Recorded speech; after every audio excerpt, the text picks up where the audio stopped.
Bismillahirrahmanirrahim. Assalamualaikum warahmatullahi wabarakatuh.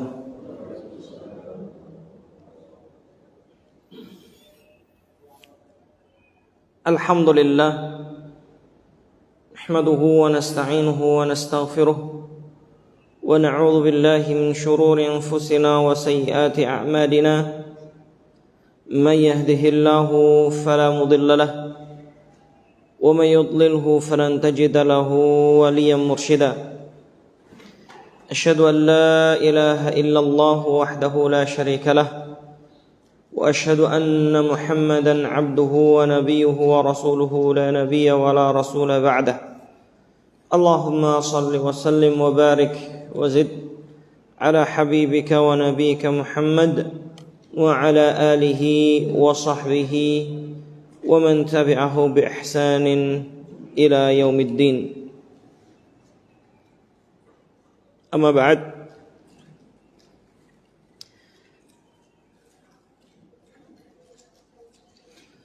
jamaah sekalian yang dirahmati Allah Subhanahu wa taala. Alhamdulillah, segala puji bagi Allah Subhanahu wa taala yang telah memberikan kita nikmat yang begitu besar, nikmat iman dan Islam. Semoga dengan kenikmatan tersebut kita mendapatkan rahmat dari Allah Subhanahu wa taala, keistiqomahan di dalam jalan menuju keridhaannya. Selawat beriring salam kita haturkan pada junjungan kita Nabi Muhammad sallallahu alaihi wasallam serta keluarga dan para sahabat-sahabatnya, tabi'in dan tabi'it tabi'in dan orang-orang yang mengikuti mereka hingga akhir zaman nanti.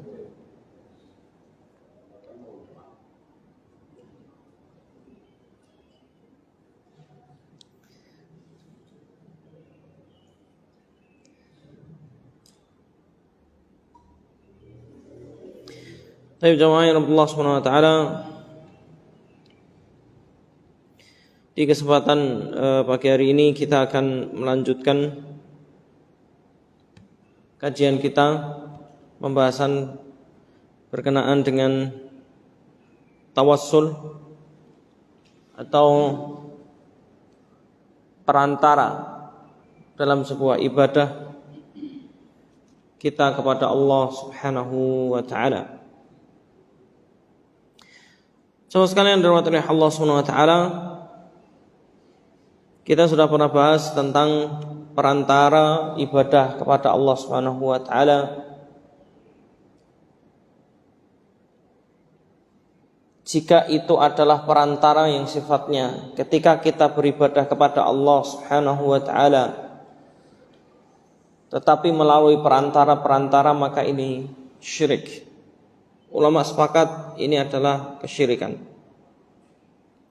Seorang beribadah kepada Allah Subhanahu wa taala memakai perantara, entah itu perantaranya adalah manusia atau perantaranya adalah syaitan atau perantaranya adalah malaikat ataupun rasul, nabi, atau perantara dengan jamadat, yakni perantara dengan makhluk-makhluk Allah Subhanahu wa taala yang tidak bernyawa.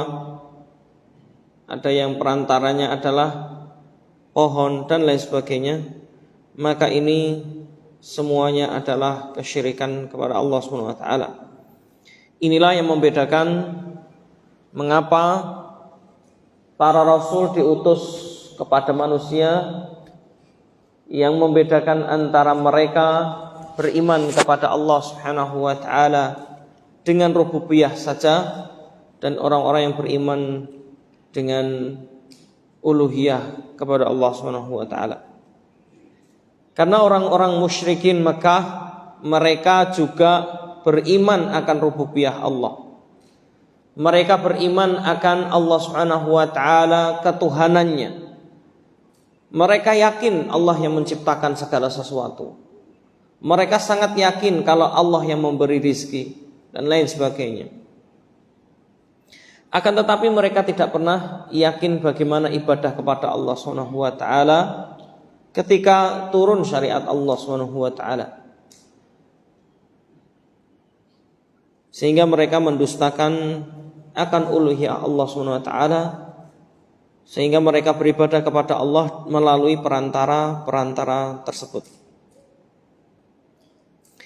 Kemudian saudara sekalian dirahmati Allah Subhanahu wa taala,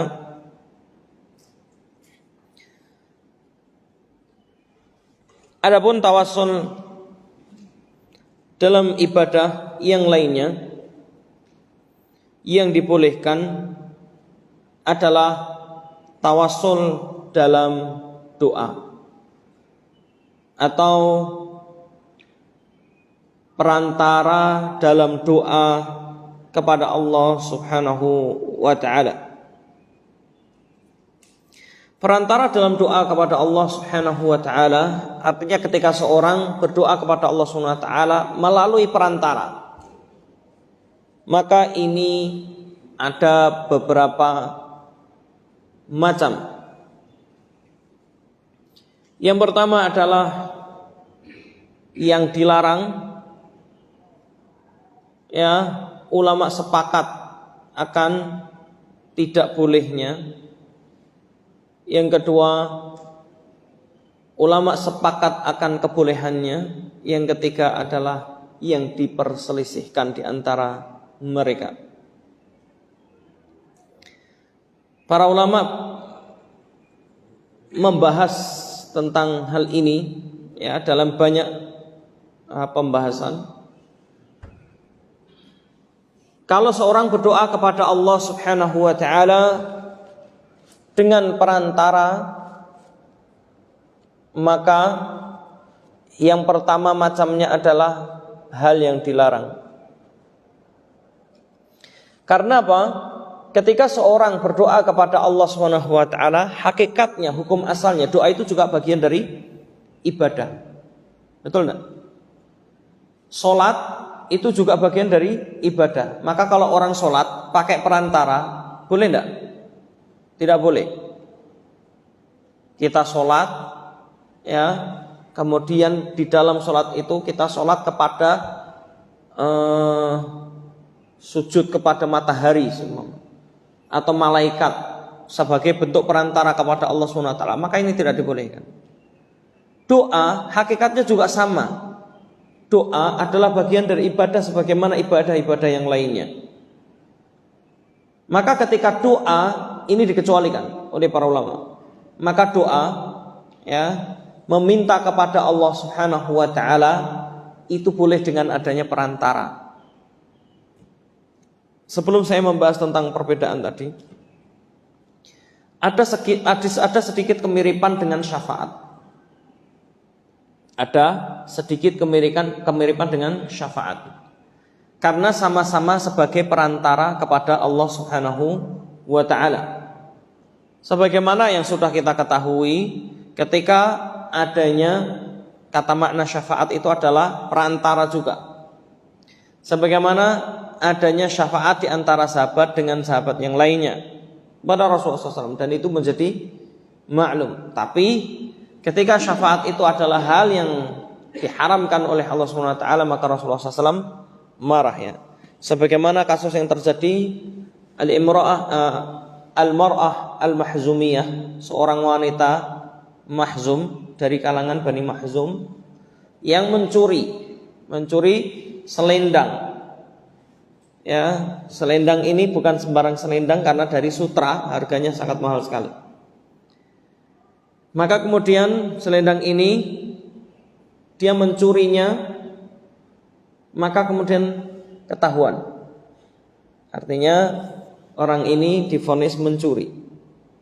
Sehingga orang-orang Bani Mahzum merasa takut jika wanita ini dipotong tangannya. Kenapa? Karena wanita ini dari kalangan orang-orang terpandang, ya, dari kalangan orang terpandang. Maka kemudian apa?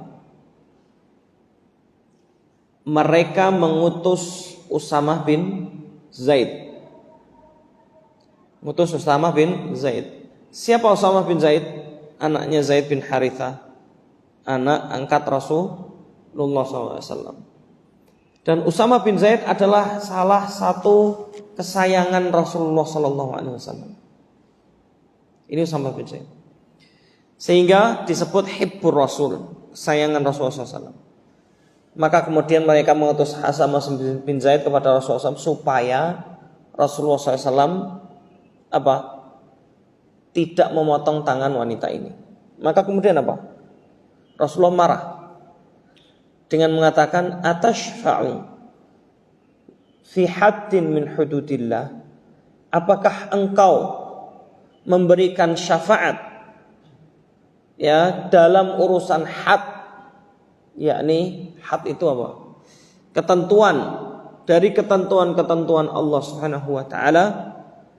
Maka kata Rasulullah SAW, seandainya Fatimah bintu Muhammad itu mencuri, niscaya saya akan potong tangannya.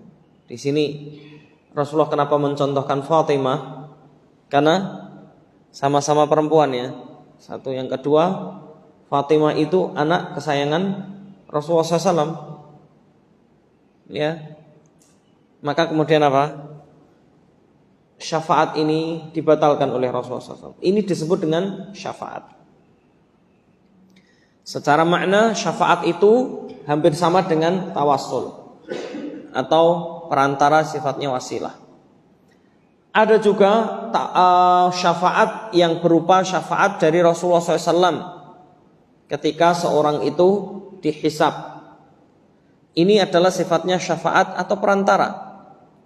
Maka perbedaannya adalah jika syafaat adalah berkaitan untuk meringankan sebuah hukuman, saya ulangi, untuk meringankan sebuah hukuman atau untuk memberikan pengukuhan. Saya ulangi, meringankan sebuah hukuman sebagaimana Rasulullah SAW memberikan syafaat kepada manusia, terutama kepada umatnya, untuk diringankan hisabnya, untuk diringankan azabnya di neraka. Karena salah satu jenis syafaat yang dimiliki oleh Rasulullah SAW adalah apa? Syafaat kepada penduduk neraka untuk segera dimasukkan ke dalam surga. Artinya apa? Sebenarnya dia masuk neraka, sudah masuk neraka. Bisa jadi hukumannya adalah lama, ya, hukumannya bisa bertahun-tahun di neraka, ribuan tahun bisa jadi. Tapi dengan izin Allah melalui syafaat Rasulullah SAW, maka orang tersebut ya tidak sampai ribuan tahun, didiskon kalau bahasa kita sekarang ini.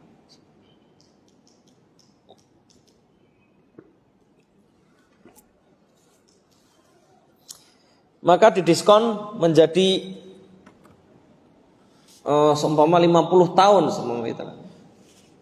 Maka adabnya diringankan. Tetapi ikhwah syarakullah, ada syafaat yang sifatnya adalah mengukuhkan atau memberikan kesaksian dan menaikkan derajat seseorang. Contohnya syafaat dari Al-Quran. Syafaat dari Al-Quran, ya, ketika nanti di akhirat maka syafaat akan datang ala suratil khalq, kata Rasulullah SAW, dalam bentuk makhluk, kemudian bersaksi di hadapan Allah terhadap pemiliknya, yakni orang-orang yang membacanya, orang-orang yang menghafalkannya, dan lain sebagainya. Dia datang kepada Allah SWT, sesungguhnya dia dahulu matanya ya terjaga karena membacaku, dan lain sebagainya. Maka kemudian Allah memuliakan orang tersebut dalam surganya Allah SWT. Maka dikukuhkan, ya, sehingga bisa jadi seorang itu akan lebih ya naik derajatnya di dalam surga gara-gara syafaat. Salah satunya adalah Al-Quran, termasuk syafaat Rasulullah juga. Baik, ini adalah syafaat. Adapun tawassul, perbedaannya adalah tawassul perantara yang bisa menyampaikan hajat seseorang menuju pemberi hajat, menuju sang pencipta, yakni Allah SWT, untuk menyelesaikan hajatnya. Untuk menyelesaikan hajatnya. Ini adalah perantara dalam doa atau wasilah. Ikhwafillah syarakumullah, sebagaimana sudah sangat dikenal oleh orang-orang terdahulu, nabi-nabi sebelum kita, juga mereka mengenal yang namanya tawasul dalam doa mereka. Maka ada tawasul yang dilarang dan ada yang tawasul yang diperbolehkan. Jemaah sekalian yang dirahmati Allah SWT, sebelum membahas tawasul yang dilarang, karena tawasul yang dilarang jauh lebih banyak daripada tawasul yang diperbolehkan, maka saya bahas dulu tawasul yang diperbolehkan atau ulama sepakat akan kebolehannya. Ini ada 3, ya. Tawasul yang diperbolehkan dalam syariat Allah SWT, ulama sepakat akan kebolehannya adalah 3. 1 adalah at-tawassul billahi bismin min asma'ihi al-husna. Bertawassul kepada Allah Subhanahu wa taala,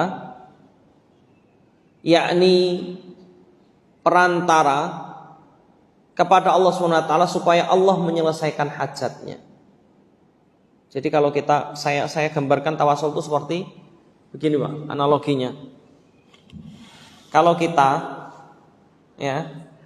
pengen supaya dapat pemberian dari siapapun.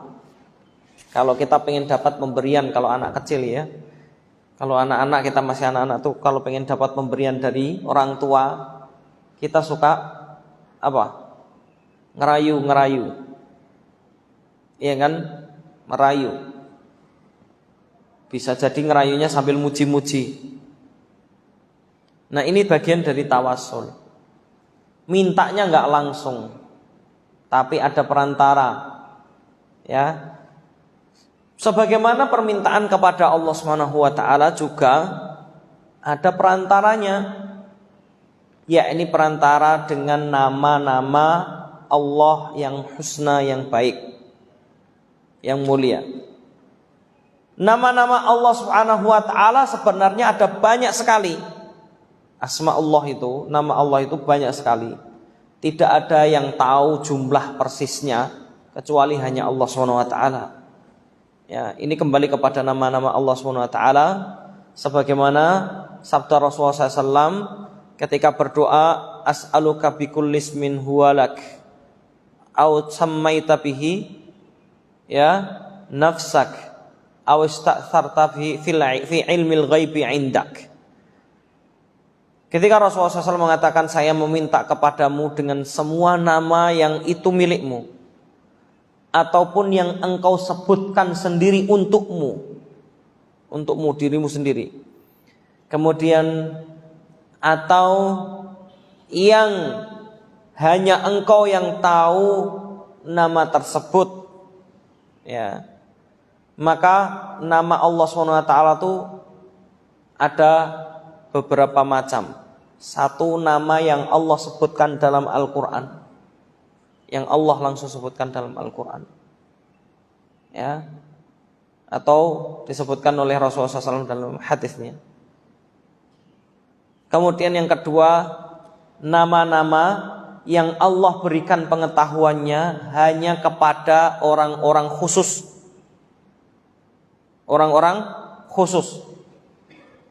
yang Allah izinkan. Sebagaimana hadis tentang syafaat uzma, syafaat yang besar, syafaat uzma yang dimiliki oleh Rasulullah SAW. Rasulullah SAW itu, ya, syukur, jazakumullah. mempunyai syafaat uzma yang diberikan kepada seluruh manusia. Seluruh manusia itu datang kepada para nabi, Nabi Adam, Nabi Nuh, Nabi Ibrahim, Nabi Musa, Nabi Isa. 5 nabi ini tidak bisa memberikan syafaat. Maka kemudian datanglah kepada Rasulullah SAW, karena di akhir disebutkan Nabi Isa kemudian mengatakan, datanglah kepada hamba Allah Muhammad, sesungguhnya dialah yang hari ini diberikan izin. Datanglah kepada Rasulullah SAW, semuanya manusia datang kemudian meminta syafaat kepada Rasulullah SAW. Kemudian Rasulullah SAW datang kepada Allah SWT, sujud di bawah arsy Allah SWT. Kemudian Rasulullah SAW menyebut semua nama yang telah dan zikir-zikir yang telah Allah ajarkan kepada Rasulullah SAW khusus, ya, yang tidak pernah diajarkan kepada siapapun sebelumnya. Ini syafaat dari Rasulullah SAW yang disebut syafaat besar. Nah, ini Rasulullah menyebut nama-nama Allah Subhanahu wa taala, memuji Allah Subhanahu wa taala dengan pujian-pujian yang besar yang pernah diajarkan kepadanya. Maka kemudian sampai Allah ridha dengan pujian Rasulullah SAW kepadanya. Maka kemudian Allah mengatakan kepada Rasulullah SAW yang sujud di bawah arsy itu, Muhammad, angkat kepalamu. Ya Muhammad, bahasa hadisnya begitu. Ya Muhammad, irfa' ra'sak, angkat kepalamu. Sal tu'ta, mintalah, kamu pasti diberi, kata Allah SWT kepada Rasulullah. Washfa'tu syafa', dan berikanlah syafaat, engkau diberikan izin untuk memberikan syafaat. Ini syafaat utma. Nah, ini ada nama-nama Allah SWT yang tidak disebutkan kepada siapa saja, tapi disebutkan hanya pada orang-orang khusus.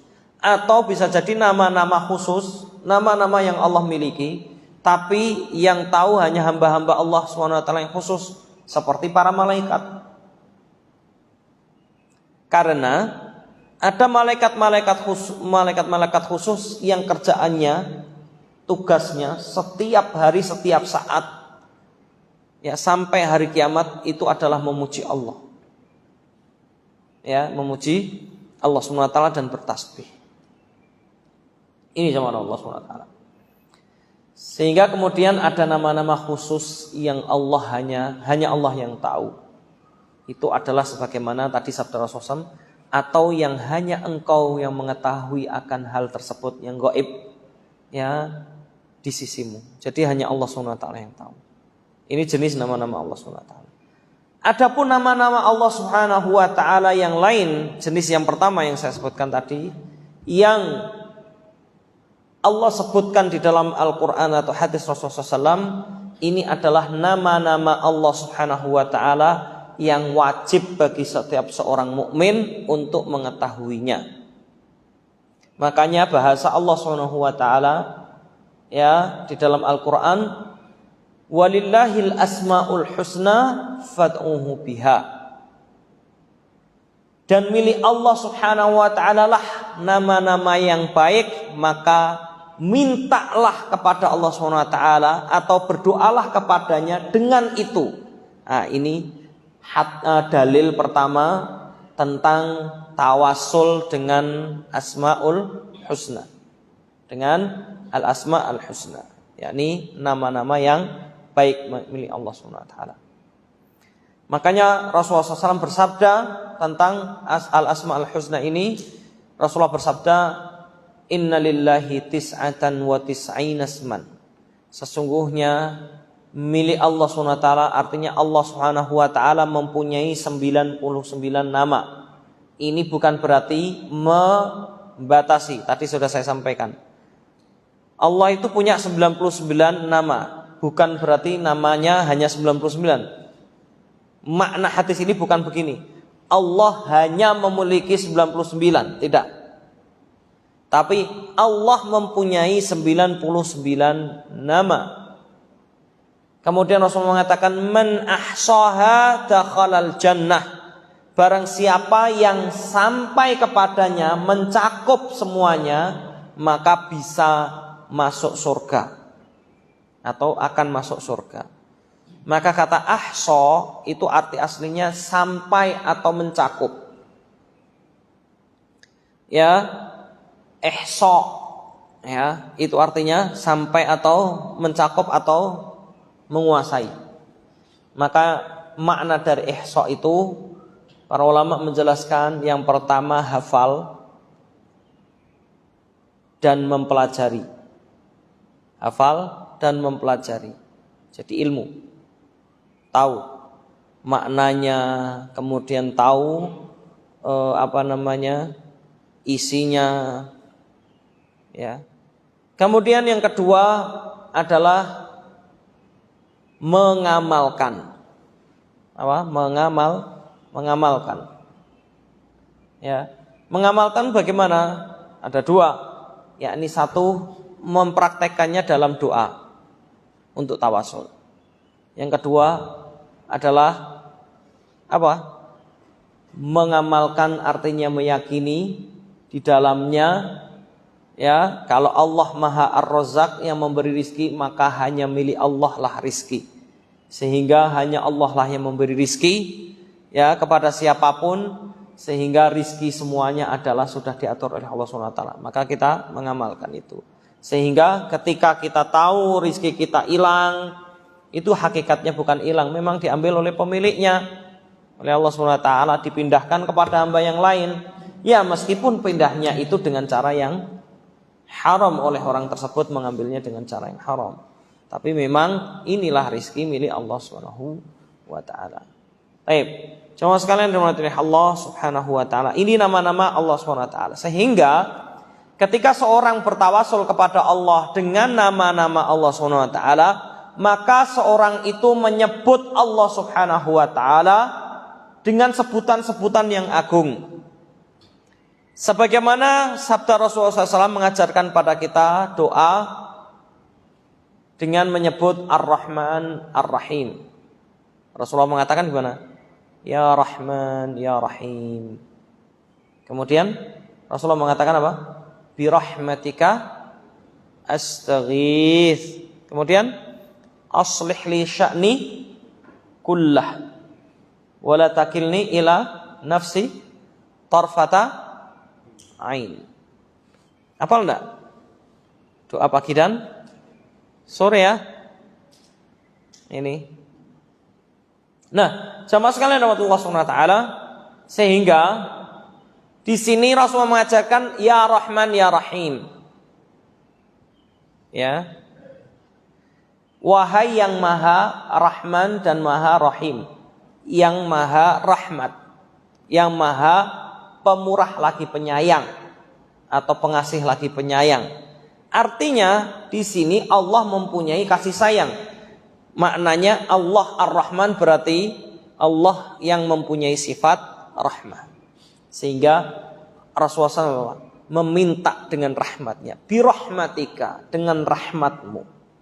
Lihat, seperti inilah permintaan dan mempraktekkan dalam doa ya kepada Allah Subhanahu wa ta'ala. Atau contoh yang lain, ketika seorang ya meminta kepada Allah Subhanahu wa ta'ala rizki dengan memuji Allah dan meminta kepada Allah Ya Razzaq, seumpama wahai yang maha memberi rizki, kemudian minta rizki, urzuqna rizqan halalan tayyiban, seumpama berikan aku rizki yang halal, yang tayyib dan lain sebagainya. Ini adalah maknanya bagaimana tawasul dengan nama-nama Allah SWT yang husna atau yang baik. Kemudian contoh yang lain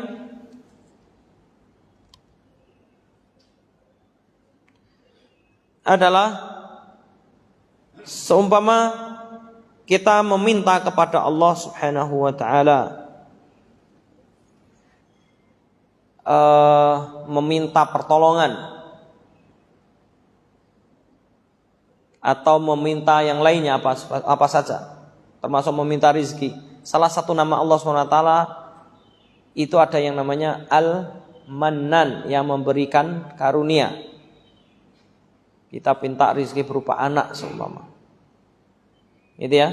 Kita sebut nama-nama Allah Subhanahu wa taala tersebut. Ya, bahkan jamaah yang Allah Subhanahu wa taala, Rasulullah tuh menyebut-nyebut terus dan memuji Allah Subhanahu wa taala. Maka ini sedikit tambahan dari saya. Ada adab dalam doa, salah satunya adalah apa? Ketika berdoa, jangan langsung doa. Jangan langsung minta, ya Allah berikan aku. Jangan begitu langsung. Pertama adalah memuji Allah dulu. Ini yang diajarkan oleh Rasulullah SAW dalam banyak hal. Yang kedua, sholawat. Apa? Sholawat kepada Rasulullah SAW. Baru kemudian kita meminta kepada Allah SWT. Ya, jangan langsung minta. Terus adabnya dalam minta atau dalam berdoa itu jangan apa ya, meminta kepada Allah SWT tapi menggurui. Ya, menggurui atau seakan-akan kita lebih tahu dengan mengatakan, mendetailkan doa, terlalu detail. Contohnya apa? Ya Allah berikan aku begini, yang begini dan lain sebagainya. Nah, itu kurang adab kepada Allah SWT. Ya. Baik, jamaah Allah SWT, kembali kepada masalah Asmaul Husna tadi.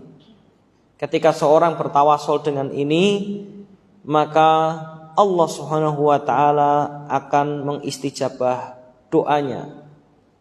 Ya.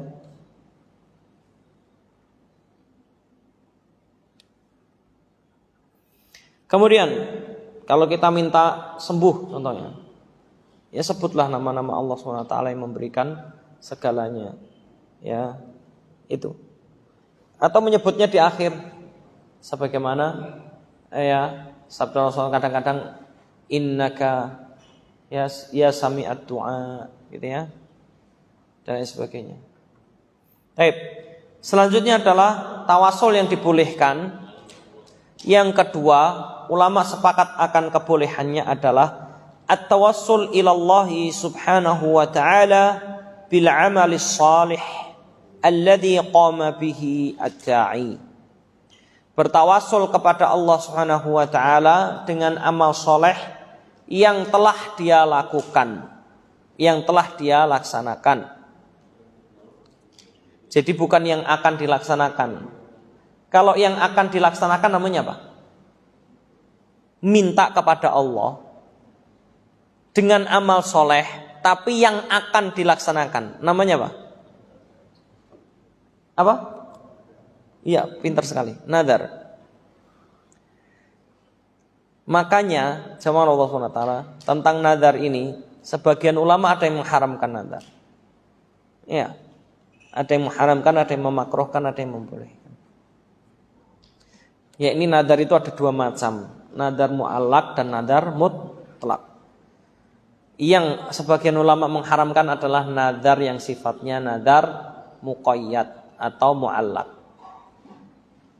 Nadar muqayyad dan mutlaq.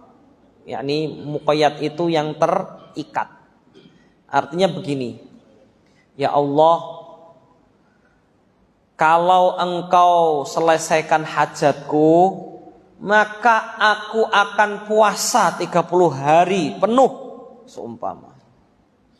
Ini orang mau beramal, tapi syaratnya diselesaikan hajatnya dulu.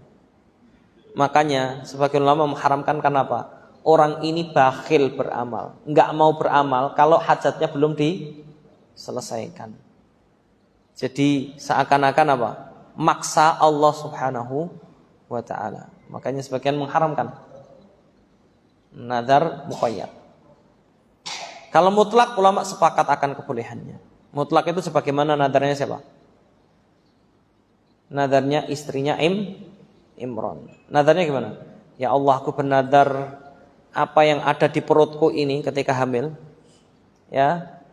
Apa yang ada di perutku ini, aku nadar kepadamu, bersumpah kepadamu, berjanji kepadamu, jika nanti lahir maka aku jadikan ia marbot masjid.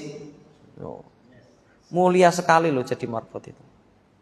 Tapi sebagian orang menghinakan. Ya. Maka muliakanlah marbot antum. Ya, maka engkau akan mulia. Demi Allah, saya tidak ngomong asal. Karena Allah mengatakan apa? Muharrara. Muharrar itu marbot, Pak. Muharrar itu yang ngurusin masjid, yang jaga masjid, ngurusin masjid. Jadi apa? Yang bersih masjid, yang bersih-bersih masjid, ya. Pokoknya yang ngurusin masjid. Ya, orang-orang yang meremehkan marbot itu saya tantang. Coba ngurusin masjid, ngadani, siap enggak? Ya, marbot itu terikat banget ya.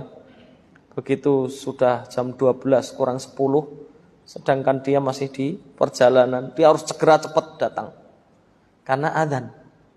Ya, Masya Allah, mulia sekali.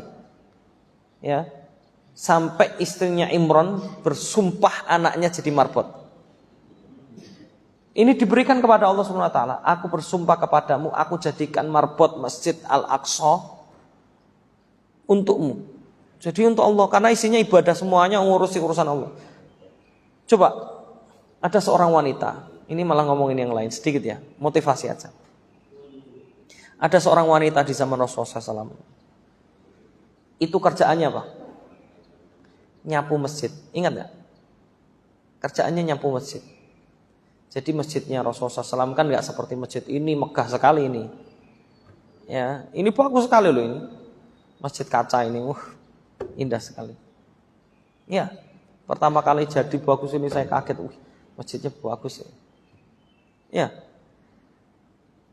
Coba, masjidnya biasa, nggak ada apa-apanya, Pak. Hanya pembatas dikasih, pembatas beberapa pelepah kurma mungkin ya.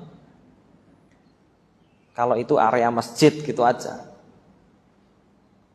Ada seorang wanita ini kerjaannya nyapu masjid. Kalau malam nerangin pakai lampu apa namanya? Ya itulah apa namanya. Ya. Dia jadi pakai api gitu ya, selalu dikasih. Supaya apa? Karena kalau enggak gelap sekali, saking gelapnya enggak bisa lihat itu. Kalau udah sholat isya, sholat subuh enggak kelihatan. Susah. Ya. Makanya dikasih penerangan supaya remang-remang masih kelihatan lah. Ini perempuan ini kerjaannya setiap hari kayak gitu. Nyapu. Hingga suatu ketika masjidnya kotor. Artinya masjidnya kelihatan. Kok enggak biasanya. Malam itu juga tidak ada penerangan. Rasulullah tanya, mana wanita yang biasanya nyapu masjid? Sering disebutkan nas dalam hadis itu. Siapa yang biasa nyapu masjid itu? Mana? Kata para sahabat, sudah meninggal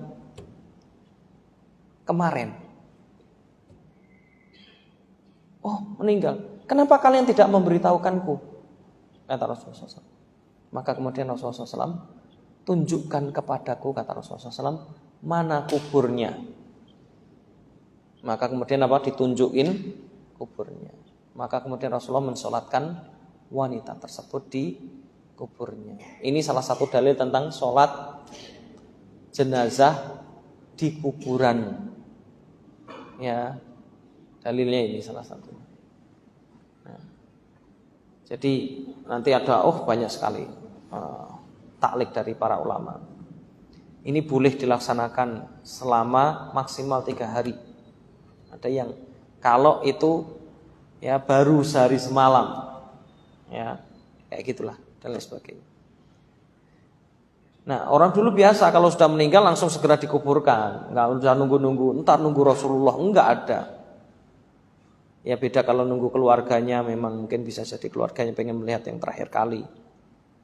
Ya, nggak usah nunggu-nunggu. Kalau udah lengkap udahlah, segera, kasihan. Ya kalau nggak segera dikuburkan.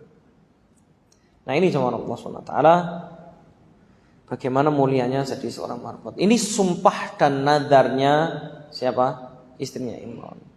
maka ini ulama sepakat boleh. Tapi kalau nadar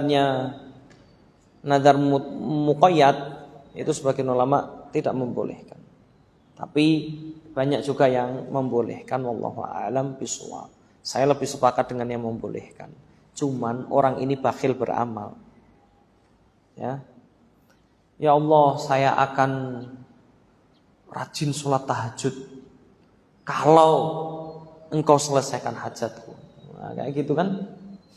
Nadar-nadar ini kan nadar-nadar bakhil beramal. Taib. Padahal kalau mau rajin tahajud gak usah nunggu hajatnya diselesaikan, ya kan? Ini insyaallah Allah SWT. Taib. Yang kedua adalah yakni tawassul kepada Allah SWT dengan amal soleh yang sudah dilakukan. Jadi seumpama bapak-bapak kalau punya amal soleh jangan disebut-sebut, nanti hilang amalannya. Ya, amal soleh itu jadi hilang. Jangan banyak disebut-sebut kalau kita beramal soleh. Ya, atau ditampak-tampakkan kepada orang lain dengan berbagai cara, tidak usah. Jika kita bisa menyembunyikan amalan itu, sembunyikanlah sebisa mungkin. Sedikit jawab Allah SWT. Para salaf soleh dulu di kalangan tabi'in itu sampai menyembunyikan amalan, bahkan istrinya pun tidak tahu. Contoh, ada seorang alim, saya agak lupa ini, itu kebiasaan malamnya itu selalu sholat tahajud, dan sholat tahajudnya selalu nangis. Setiap malam itu tempat tidurnya nggak seperti tempat tidur kita ya. Mungkin ada yang tempat tidurnya tuh empuk gitu ya kita. Kalau dulu ndak ya, selantai biasa terus kasih alas tikar mungkin ya. Setiap malam itu tikarnya basah. Waktu dia masih punya anak kecil, bayi, itu istrinya selalu mengira itu adalah ompol anaknya. Lihat ya. Istrinya tidak pernah tahu kalau suaminya selalu menangis karena Allah. Baru tahu setelah suaminya meninggal. Suaminya nggak ada, air mata itu juga sudah tidak ada lagi. Coba. Satu lagi, yang ini jauh lebih susah lagi kalau menyembunyikan amalan ini. Abdullah bin Mubarak, ini saya ingat betul karena saya membacanya dari beberapa literatur beliau. Abdullah bin Mubarak itu saking zuhudnya, beliau itu orang kaya. Kerjaannya apa? Kerjaannya menghajikan orang. Nah, antum kalau orang kaya ngajiin orang, jangan saya pengen haji berkali-kali 7 kali, nanti jadi Pak Haji Muhyiddin ya. Haji berkali-kali gitu ya. Bangga dengan haji berkali-kali. Nah, ya. Kalau bisa menghajikan orang lain itu jauh lebih bagus. Tapi Abdullah bin Mubarak itu ngajarin orang-orang supaya apa? Berusaha dan meminta kepada Allah. Jadi gini, ayo kumpulin hartanya, sini, kumpulin ke saya. Ini kalau orang sekarang udah hilang, kumpulin sini arisan haji, hilang. Enggak, Abdullah bin Mubarak enggak ngajarin. Engkau punya apa? Engkau punya apa? Punya apapun kumpulin. Nah, begitu dikumpulin saatnya musim haji, Abdullah bin Mubarak apa? Menghajikan mereka semuanya. Ya, biasanya berkelompok. Dilihat orang-orang miskin siapa. Orang-orang miskin kemudian dikumpulin supaya ayo bisa ngumpulin sedikit. Mungkin kalau bahasa kita sekarang tuh, ente bisa nabung berapa? Ya, saya bisa nabung ya 1 minggu 1.000. Ya udah 1.000 begitu ya. Maka pada saat masuk musim haji, apa yang dilakukan oleh Abdullah bin Mubarak? Mereka semua dihajikan pakai biaya siapa? Biaya Abdullah bin Mubarak semua. Maka setelah itu Semua harta yang sudah dikumpulin oleh orang-orang miskin ini apa? Dikembalikan semuanya utuh buat sangu mereka. Ditambahin sangu dari Abdullah bin Umar. Apa enggak hebat ini orang? Iya, enggak 1-2 orang. Padahal zaman itu untuk mengadakan perjalanan itu butuh kendaraan, dikasih semua, Pak. Butuh bekal. Oh, jauh. Ya, Madinah ke Mekah aja butuh berapa waktu, Pak? Jalan seumpama atau pakai unta butuh berapa waktu? Madinah Mekah itu kurang lebih berapa? 400-an ya? 400-an kilo. 400 kilo itu dari sini ke Semarang ya? Lebih. Iya kan? Lebih kan? Coba. Jauh loh itu. Naik unta butuh waktu berapa? Wah, ya lumayan. Makanya kalau haji sekarang itu nggak seberat haji dulu, zaman dulu. Nggak usah zaman itu ya.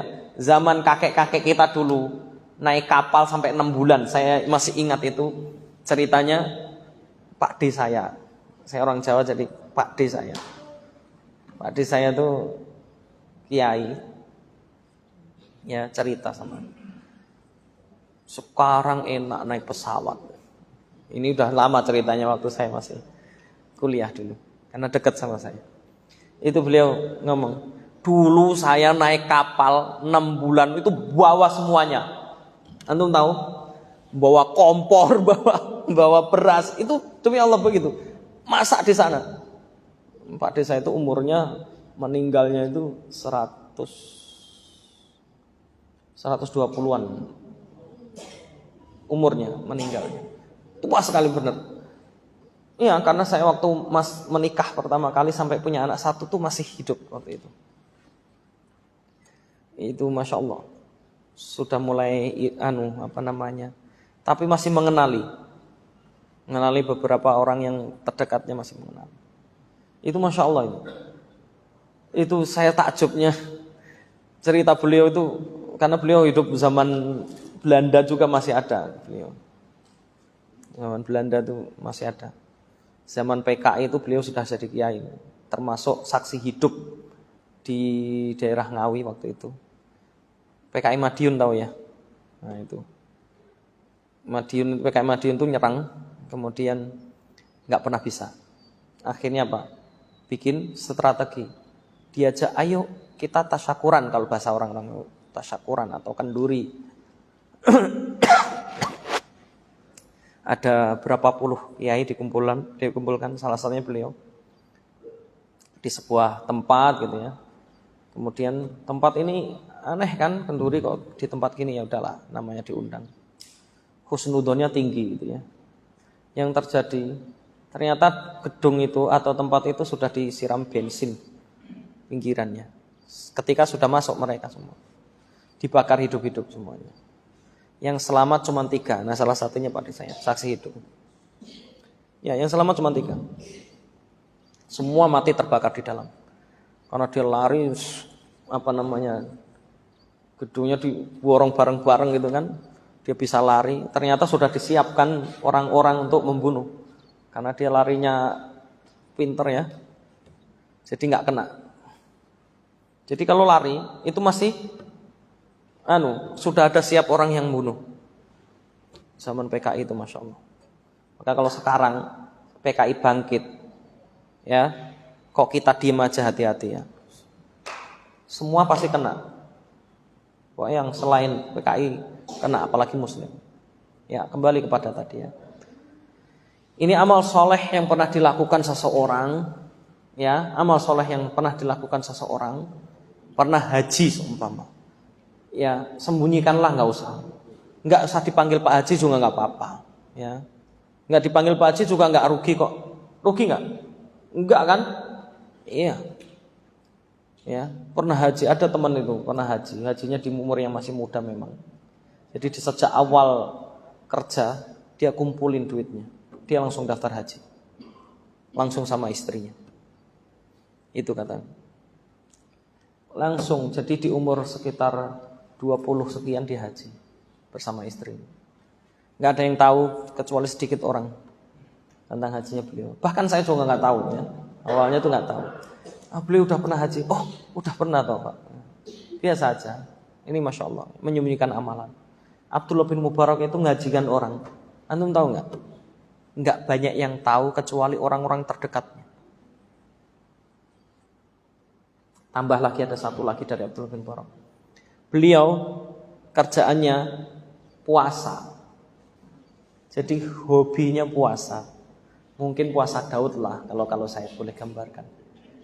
Jadi setiap puasa atau beliau tuh rajin puasa, tapi istrinya nggak pernah tahu. Ini susah. Ya. Antum puasa tapi istri nggak tahu, itu susah. Ya.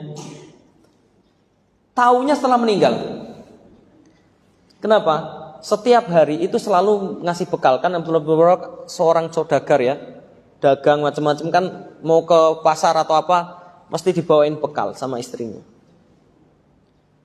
Kalau beliau puasa pas dibawain bekal, ya nggak dimakan, tapi tetap diambil dibawa. Oh makasih istriku. Jadi istrinya nggak tahu kalau suaminya tuh puasa. Coba, nggak pernah tahu. Tapi apa? Kalau puasa beliau ke pasar atau apa, lihat ada orang fakir miskin, kasihkan kamu nih buat makan, kasih. Jadi terkenal. Ya, itu beliau paling pintar menyembunyikan amalan. Berjihad pun tidak ada yang tahu. Coba, masuk dalam barisan pasukan, dia selalu pakai apa? Apa namanya? Kok masker?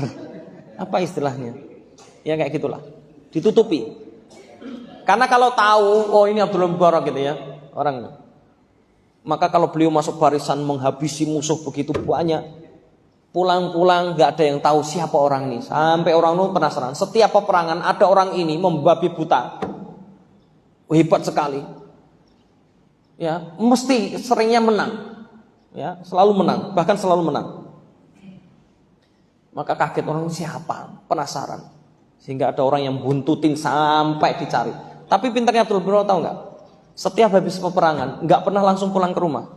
Jadi orang nggak tahu kalau dia Abdul Bro. Apa? Mesti dia punya tempat persembunyian. Disitulah beliau meletakkan semuanya, peralatannya dan lain sebagainya, baru pulang. Nah dibuntutin oleh seseorang. Dibuntutin penasaran, ini orang siapa sih? Faidahu Abdullah. Maka ternyata itu Abdullah bin Mubarak. Maka orang-orang Masya Allah takjub. Sejak itu kan jadi. Makanya ketika tahu dibuntuti, jangan sekali-kali kamu sampaikan ini kepada orang-orang. Aku takut amalanku hilang. Nih, makanya kalau kita beramal supaya amal soleh ini kita jaga terus, kita doa dengan tawasul amal soleh ini. Antum pernah tahajud nangis-nangis, nggak usah cerita. Allah sudah Maha tahu, jelas. Ya, kemarin tahajud sampai nangis-nangis, nggak usah tanya-tanya, nggak usah ngobrol-ngobrol gitu, nggak usah. Itu obrolan nggak bermanfaat gitu ya. Ini Masya Allah. Ya, sebagaimana hadis tentang apa? 3 orang yang masuk dalam gua. Mereka kan lagi berteduh dari hujan, berteduh karena hujan deras sampai mereka kita istirahat dulu di gua. Yang satu saudagar kaya raya, ya kan? Begitu masuk ternyata apa? Tiba-tiba ada sokhrah azimah kalau bahasanya ini. Sokhrah itu batu besar, tiba-tiba gelinding, kemudian apa? Langsung menutupi gua itu. Tutup gelap gulita, udah nggak bisa apa-apa. Meskipun orang kaya sekalipun bisa keluar nggak? Nggak bisa. Kecuali sekarang telepon langsung. Ini ada batu besar, gampang kalau mungkin sekarang ya. Tapi belum tentu juga, nggak ada sinyal. Iya kan? Saya pernah ini, nggak usah jauh-jauh. Di area Bogor loh, agak pelosok. Sinyalnya nggak ada. Iya beneran. Buru-buru sinyal internetnya, sinyal HP nggak ada. Jauh dari peradaban. Iya bener. Ini terjadi. Nah, kemudian apa? Barulah mereka berdoa dengan menyebut amal soleh masing-masing. Yang satu punya orang tua, berbakti kepada orang tuanya. Kedua orang tuanya sudah tua renta, tapi setiap pagi dia siapkan susu khusus yang terbaik untuk diminumkan kedua orang tuanya, dirawat. Suatu ketika ketiduran orang tuanya, dia belum sempat ngasih susu. Dia tungguin. Anak-anaknya sudah ngerengek minta susu, nggak bisa nanti. Nunggu bapaknya ibunya bangun. Bapak ibunya bangun baru dikasih susu. Kemudian baru anak-anaknya, mendahulukan orang tua dulu daripada anaknya. Maka kemudian apa? Orang tuanya ridho, mengatakan keridhaan, Masya Allah, engkau nungguin saya sampai bangun. Iya. Maka kemudian ridho orang tuanya. Ya, geser sedikit tapi belum bisa keluar, kata hadisnya. Satunya lagi saudagar kaya raya, ya, punya segalanya. Tiba-tiba ada salah satu pas bagi gajian, salah satu pegawainya itu nggak ada. Akhirnya gaji pegawainya disimpan, dikembangkan, ya, kembangkan jadilah peternakan domba yang sangat besar sekali. Tiba-tiba berapa tahun kemudian datang dia. Dulu saya pas pembagian gaji nggak hadir karena berbagai hal mungkin ya. Sekarang mana gaji saya dulu? Itu gajimu, peternakan domba. Bohong kamu. Gajiku mana? Kok domba? Kok banyak sekali? Kan bohong. Enggak, gajimu dulu sudah saya kembangkan jadi domba-domba itu. Akhirnya domba-domba itu diambil semua, enggak dikasih sedikit pun itu. Bahasanya, saya sudah ngembangkan, yuk dikasih satu kayak apa dua kayak enggak dikasih satu pun. Saya ikhlas. Kalau kita mungkin orang nggak tahu diuntung ini. Nah, dia apa yang dikatakan? Saya ikhlas karena Allah SWT, karena engkau, maka selamatkanlah kami dari batu ini. Geser sedikit, belum bisa keluar. Digeser-geser nggak bisa-bisa. Maka kemudian terakhir ada seorang, ya Allah, saya punya sepupu, ya kan? Saya sangat suka sekali sama sepupunya, perempuan cantik sepupunya ini. Ya, saya seneng, pengen sekali. Tapi dia nggak mau ya, nggak mau dinikahi ya. Nah, ini apa? Sehingga saya ingin berhasrat berzina dengannya, tapi dia nggak pernah bisa. Sehingga kemudian apa? Dia berkata, kemudian suatu ketika dia punya kebutuhan. Akhirnya apa? Saya tawarkan, jika kamu mau, saya kasih kebutuhan, saya selesaikan, saya kasih duitnya. Tapi syaratnya kamu harus mau tidur sama saya. Ini kan? Akhirnya menolaklah perempuan ini. Sampai akhirnya suatu saat sangat mendesak sekali yang nggak mungkin lagi. Maka kemudian apa? Baru mau. Pada saat bahasanya Masya Allah ya, bahasa hadis, bahasa itu sopan sekali. Falamma jalasa ala syu'abil arba'. Pada saat dia sudah duduk di atas 4 sikunya. Nah, Masya Allah. Ngerti nggak bahasanya? Nggak ada bahasa vulgar itu, nggak ada. Ya. Ketika dia sudah duduk di atas 4 sikunya, maka kemudian apa? Wanita ini berkata, takutlah kamu kepada Allah. Kan begitu kan? Takutlah kamu kepada Allah, janganlah engkau masukkan jarimu pada, janganlah engkau memasukkan cincin pada yang bukan milikmu ke dalam jarimu. Ngerti nggak? Masya Allah, indah sekali ya. Maka kemudian apa? Ia terperanjat, kemudian ia meloncat langsung, takut kepada Allah SWT, lari dia. Sejak itu saya tidak pernah lagi ingin berzina. Maka kemudian dengannya, itu karena apa? Ya namanya orang lagi cinta gitu ya, senang. Ya, maka kemudian apa? itu semua yang duit yang sudah dikasihin, tidak saya ambil, sudah saya ikhlaskan Allah. Saya ikhlaskan. Maka kemudian jika ini adalah aku laksanakan dan engkau ridho, maka selamatkanlah kami, selamatkan. Ya akhirnya bisa keluar semua tiga-tiganya. Masya Allah ya ini indah sekali. Kemudian yang ketiga, tawasul dengan orang soleh yang masih hidup. Tawasul kepada orang soleh yang masih hidup, ulama sepakat ini kebolehannya. Jadi minta kepada orang doa. Sebagaimana saya minta doa kepada antum, ya. Dan begitu sebaliknya, atau minta kepada syekh, antum datang ke Masjidil Haram, ketemu sama imam Masjidil Haram, minta doa. Ini ya, doakan syekh gitu ya. Oh dia nggak tahu bahasa Indonesia gitu ya. Dia pakai bahasa Arab lah. Ya. Minta. Kemudian apa? Kemudian ini orang soleh. Apalagi Imam Masjidil Haram, doanya mustajab. Ya minta. Nah ini sama Allah SWT. Ya dan lain sebagainya. Nah orang-orang soleh yang jelas orang soleh yang masih hidup.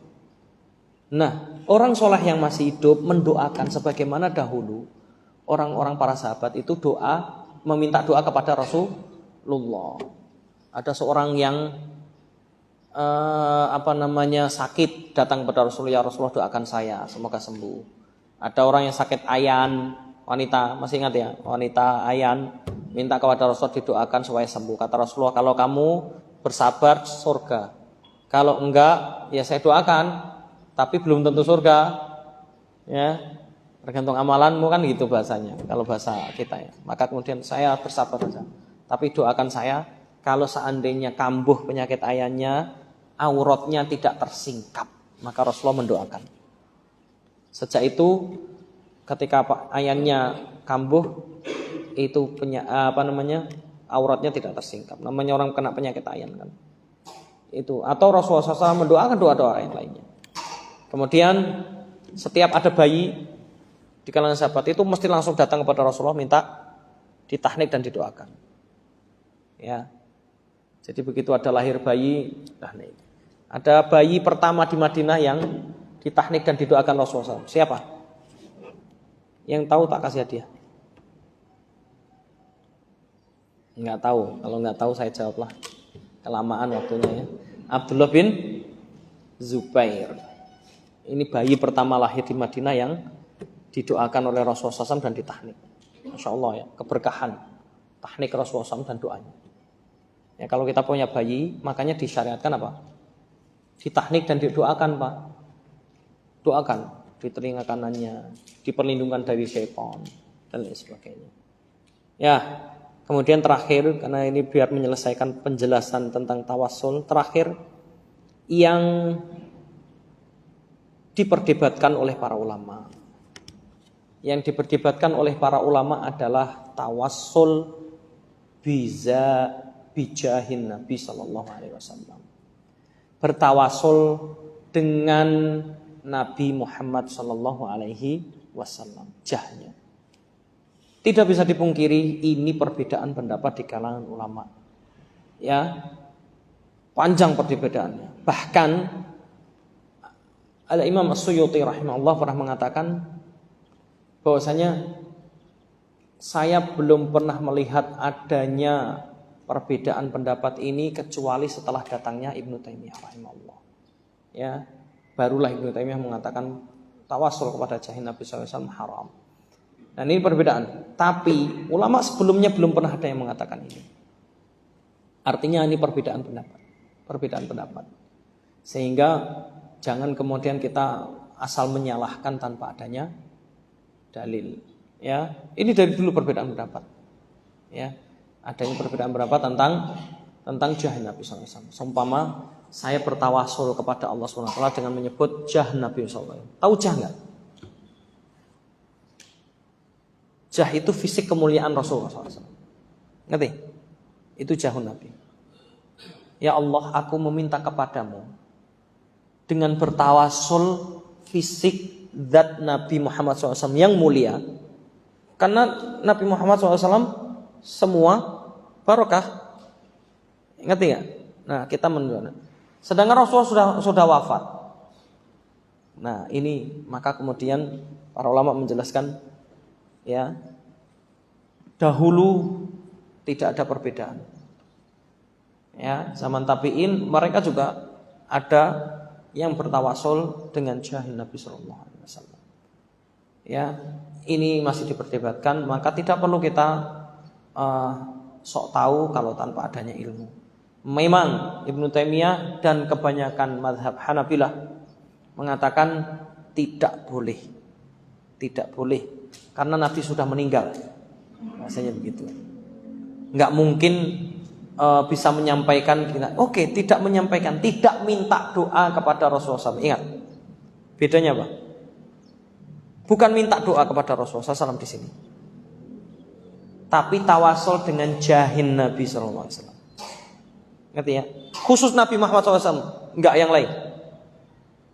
Maka kita bertawasul dengan jahnya Syekh siapa, enggak boleh. Ulama sepakat enggak boleh, kecuali orang-orang yang menyelisih adalah orang-orang yang ya aliran tertentu. Wallahu a'lam bishawab. Itu ya. Ini adalah tawasul yang diperdebatkan. Maka selain ini tidak dibolehkan. Maka tawasul dengan apapun selain dari ini, 4 yang saya sebutkan ini, tidak diperbolehkan. Termasuk tawasul kepada orang yang sudah mati, zatnya itu nggak boleh. Termasuk kita bertawasul terhadap zat seseorang, padahal seorang itu masih hidup, nggak boleh. Karena apa? Karena tidak barokah tubuhnya. Kalau kita melihat ulama, yang barokah apanya? Ilmunya, ya, dan amalannya tentunya. Dan amalannya, bukan zatnya. Maka kita menghormati beliau, memberikan kemuliaan pada beliau, ini adalah sesuatu yang barokah. Tidak juga karena enggak barokah salaman biasa aja, enggak juga. Kita menghormati. Tetap menghormati. Kalau orang Arab biasanya menghormati sampai mencium keningnya. Dan ini bagian dari ya penghormatan kepada. Maka dengan kita menghormati itu akan mendapatkan keberkahan dari Allah Subhanahu wa taala. Wallahu a'lam bishawab. Sampai di sini pembahasan tawasul. Saya persingkat memang pembahasan tawasul supaya setidaknya kita faham. Kalau panjang perbedaan pendapat saya sampaikan, kemudian beberapa hal subhatnya apa saja, panjang sekali ya. Ini dari saya, mungkin ada pertanyaan? Tidak ada ya? Ya, silakan.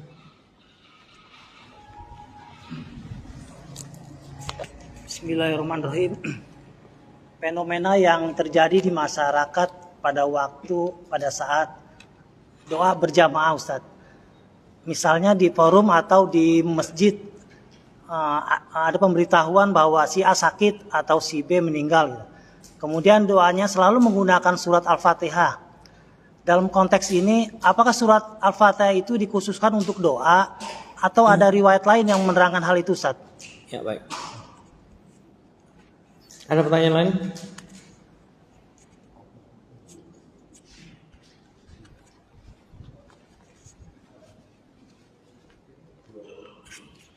Ya, terima kasih. Bismillahirrahmanirrahim. Assalamualaikum warahmatullahi wabarakatuh.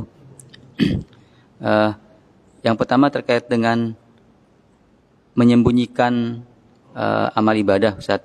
Apakah diperbolehkan cara menyembunyikan amalan ibadah itu dengan berdusta misalnya? Misalnya puasa gitu ya. Kita mau menyembunyikan puasa, ada teman yang nanya, hari ini puasa. Ya, tiba-tiba tapi caranya kita menyampaikan enggak kok, enggak, ini misalnya gitulah berdusta sehingga teman kita itu menyangka kita enggak puasa. Nah, itu pertama, Ustaz. Terus yang kedua terkait dengan amal ibadah suami ya terhadap istri, misalnya infak apakah infak ini sebaiknya atau lebih baik disembunyikan gitu ya dari istri, misalnya biar merasa amalannya ini tetap diterima oleh Allah Subhanahu wa taala, atau disampaikan ke istri gitu infak tersebut. Pernah mendengar juga Ustadz bahwa kalau istri tahu ya infak yang dilakukan suami itu, istri juga mendapatkan pahalanya gitu Ustadz. Demikian Ustadz pertanyaan saya. Terima kasih. Assalamualaikum warahmatullahi wabarakatuh. Cukup ya? Baik, yang pertama masalah doa dengan Al-Fatihah. Sama sekali untuk Allah Subhanahu wa taala saya sampaikan sebagai amanah ilmu, saya tidak mau menyembunyikan sedikit pun. Cuma Allah Subhanahu wa taala yang pertama adalah Al-Fatihah itu sendiri sebenarnya doa. Saya ulangi, Al-Fatihah itu sendiri sebenarnya doa. Ya. Maka khilaf di kalangan ulama tentang bagaimana memulai doa dengan Al-Fatihah. Oke. Antum kalau buka dalam fatwanya Syekh Utsaimin, ya, Syekh Utsaimin mengatakan ini tidak ada contoh dari Nabi. Ya. Ini tidak ada contoh dari Nabi yang namanya doa dengan memulai Al-Fatihah. Yang ada adalah dengan menyebut dan dengan memuji Allah Subhanahu wa taala. Munculnya ini di kalangan mazhab Syafi'iyah. Ya, mazhab Syafi'iyah. Antum mari buka dalam mazhab Syafi'iyah. Itu memulai doa dengan Al-Fatihah dengan alasan Al-Fatihah itu adalah doa yang paling baik, termasuk doa yang paling satu. Dan di dalamnya hakikatnya memuji Allah Subhanahu wa taala. Coba buka Alhamdulillahirabbil alamin arrahmanirrahim. Ya, itu memuji Allah Subhanahu wa taala. Sehingga mereka sebagian besar Syafi'iyah itu memakai dengan menyebut Al-Fatihah sebagai mengawali doa. Paham ya? Ini satu. Kalau kaitan dengan mengawali doa. Kalau kaitan dengan kalau ada yang meninggal kita kirimkan Al-Fatihah gitu ya seumpama.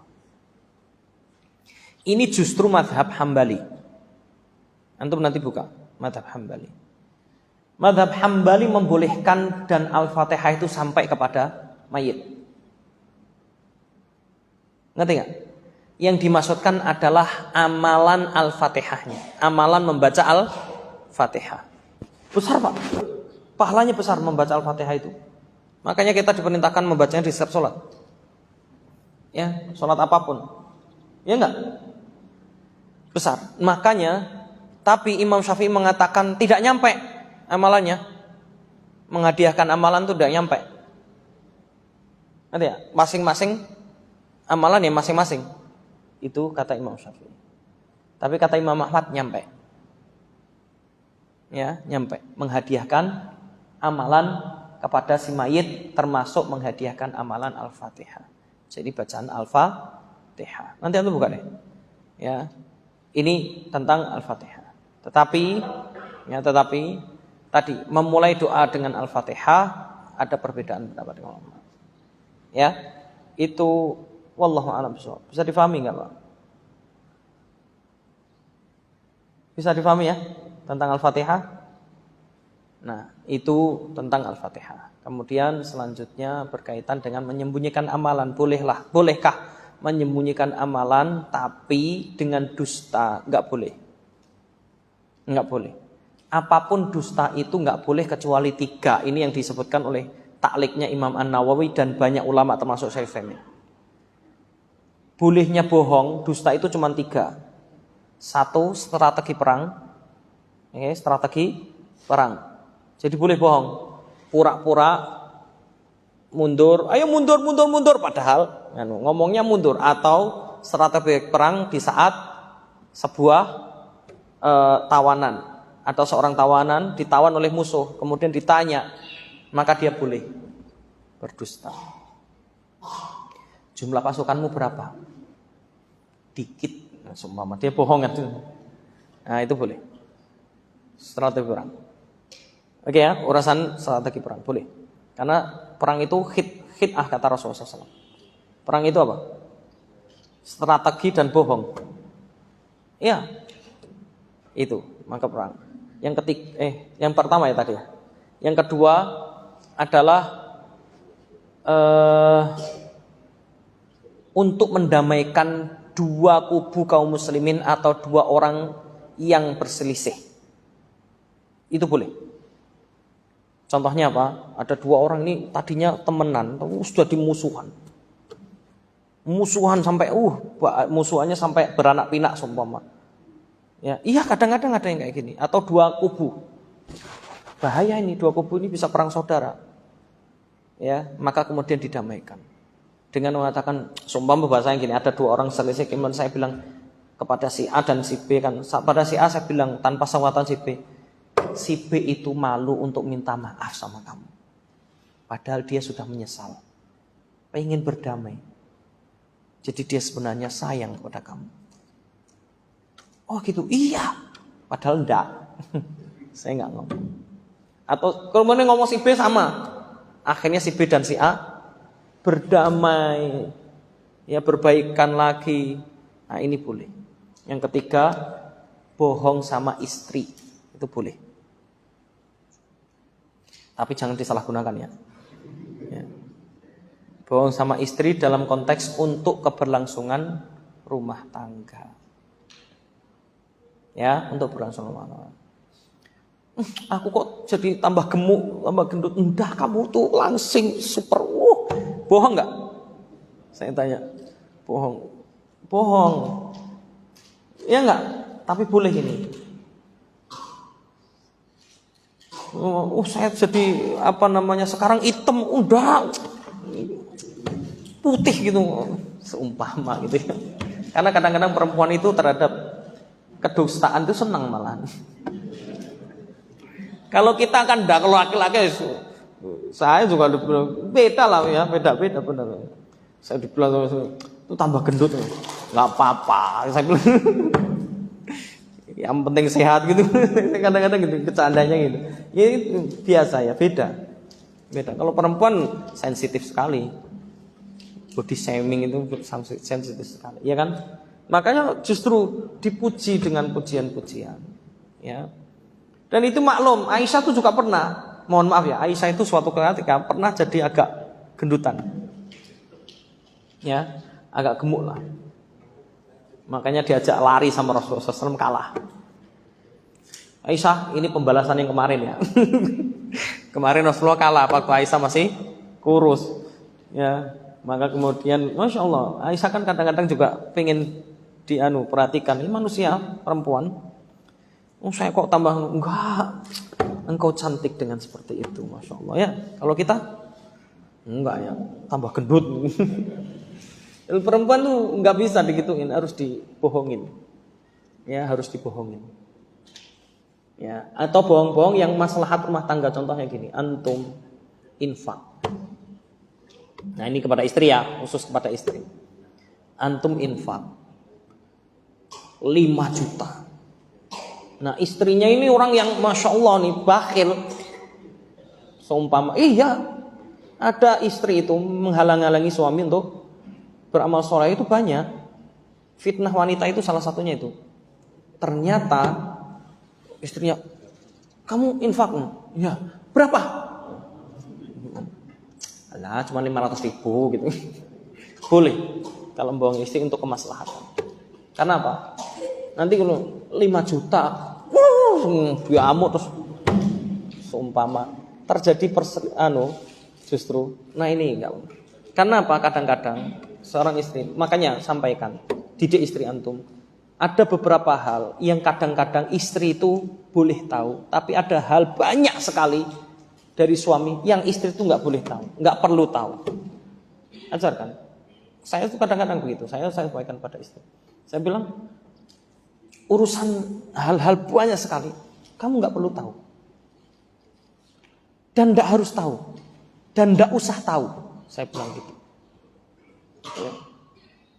Itu urusan laki-laki, saya bilang urusan suami. Gitu. Tidak bisa semuanya kemudian pengen tahu, kepo istrinya. Apa semua urusan suaminya tahu semuanya, enggak. Saya enggak tahu. Ya, bahkan kadang-kadang kalau kajian saya sampaikan. Saya pengajian di sini. Jelas gitu ya. Itu. Jadi nanti urusan suami apa dikit-dikit akhirnya jadi musuhan keluarga, kan pernah terjadi ya. Suaminya lagi ada masalah dengan orang lain. Istrinya ikut campur. Ya udah, tambah berapa? Seanak pinak jadi bermusuhan. Terjadi seperti ini. Ini nyata loh, Pak. Bahkan itu masih saudara. Ini terjadi. Sampai ngirim jin. Demi Allah saya pernah meruqyah. Demi Allah saya pernah meruqyah. Saya bersama teman-teman, tidak saya sendiri ya. Meruqyah orang, berselisih 2 orang, sampai mengirim jin. 2 keluarga jadinya. Ngirim jin supaya disantet ya. Itu nyata, Pak. Masya Allah. Ngeri sekali ya. Setan itu dalam menggoda manusia supaya pecah hubungan keluarganya, hubungan suami istri. Hati-hati, Pak. Hubungan suami istri itu supaya setan itu supaya suami istri itu cerai. Itu kerjaan setan. Ayat Al-Quran sudah menyatakan. Itu kerjaan setan. Ya, hati-hati. Ya, itu. Kemudian yang terakhir apa tadi, Pak? Udah ya? Apa? Udah kan, intinya menyembunyikan kan. Itu. Jadi jangan kalau kepada orang lain kemudian seumpama kita infak kemudian atau puasa tadi. Puasa, kamu puasa? Enggak, padahal puasa. Enggak boleh. Ya, atau infak gitu ya, ternyata diketahui oleh istri atau diketahui oleh orang lain, ya sudah enggak apa-apa. Enggak perlu enggak perlu. Ya, maka bahasa infak juga bahasa Allah SWT gimana?